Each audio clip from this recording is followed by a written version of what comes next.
அனைவருக்கும் வணக்கம். நான் உங்கள் வீரகுமார். நாம் இன்றைக்கி உத்தரப்பிரதேச மாநிலம் வாரணாசியிலிருந்து பிரயாக்ராஜ் போயிட்டுருக்கோம். வாரணாசி டு திரிவேணி சங்கமம் 130 கிலோமீட்டர்.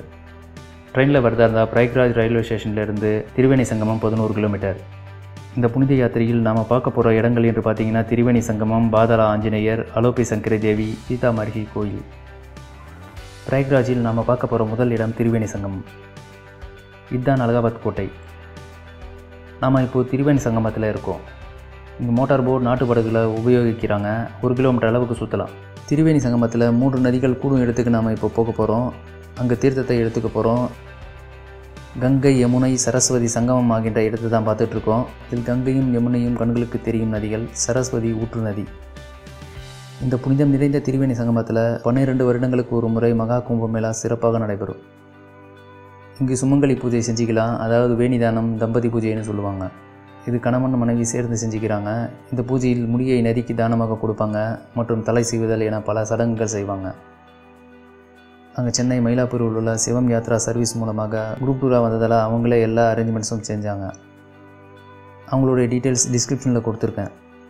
ஏதாவது டீட்டெயில்ஸ் தேவைப்பட்டால் அந்த மொபைல் நம்பருக்கு கால் பண்ணி தெரிஞ்சுக்கோங்க.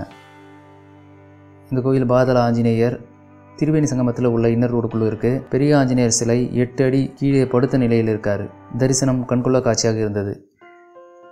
இப்போ அடுத்து அலோபி சங்கரி தேவி கோயிலுக்கு வந்திருக்கோம். திரிவேணி சங்கமத்திலிருந்து 10 கிலோமீட்டர் 15 நிமிடங்கள் ஆகும். இக்கோவில் சக்தி பீடம், உருவ சிலை கிடையாது. சதிதேவியின் வலது கை விழுந்த இடமாக நம்பப்படும் இந்த இடத்தில் தொங்கும் தொட்டிலில் தேவி முன்னிறுத்தப்படுகிறாள். டெம்போ மூலமாக திரிவேணி சங்கமம் அருகில் உள்ள தங்கும் விடுதிக்கு போக போகிறோம். நாங்கள் குரூப்பாக வந்ததால் சிவம் யாத்ரா சர்வீஸ் எங்களுக்கு தேவையான சவுத் இந்தியன் உணவு வகைகளை சமைச்சு ரெடியாக வச்சுருந்தாங்க. இங்கே பக்கத்திலேயே நம்முடைய முதல் பிரதமர் ஜவஹர்லால் நேரு அவர்களின் பிறந்த இடமான ஆனந்த் பவன் வீடு இருக்குது. அங்கே அவருடைய நினைவு சின்னங்கள், வாழ்க்கை வரலாறு உள்ளது. உங்களுக்கு நேரம் கிடைச்சா அங்கு சென்று பார்க்கலாம். திரிவேணி சங்கமத்திலிருந்து ஆனந்த் பவன் வரதுக்கு 10 கிலோமீட்டர் இருக்குது. ட்ராவல் டைம் 15 நிமிடங்கள் ஆகும். இது மட்டும் இல்லாமல் இங்கே பார்க்க வேண்டிய வேறு இடம் சங்கரமடம், வேணுகோபாலாச்சாரி கோயில். வந்தீங்கன்னா கண்டிப்பாக பாருங்கள், மனசுக்கு தெம்பாக இருக்கும். சீதாமர்ஹி கோயில் போயிட்டுருக்கோம். இந்த கோயில் உத்தரப்பிரதேச மாநிலத்தில் இருக்குது. பிரயாக்ராஜ் டு வாரணாசி ஹைவேல 50 கிலோமீட்டர் போகணும். அதுக்கப்புறமா வலது பக்கமாக திரும்பி 10 கிலோமீட்டர் போகணும். மொத்தம் இங்கிருந்து 60 கிலோமீட்டர். இப்போ நம்ம பார்த்துக்கிட்டு இருக்கிறது சீதாமர்ஹி கோயில். இங்கு தான் சீதாதேவி வாழ்ந்த இடம். சீதாதேவி பூமியில் தீயில் இறங்கிய இடம். பூமியில் இறங்குவது போல் வியக்க வைக்கும் சீதாதேவி சிலையும் கோவிலில் மூலவர் சிலையும் பிரம்மாண்டமாக இருந்தது. அற்புதமான சக்தி உள்ள கோயில், பார்க்க வேண்டிய கோயில். கண்டிப்பாக வந்து பாருங்கள்.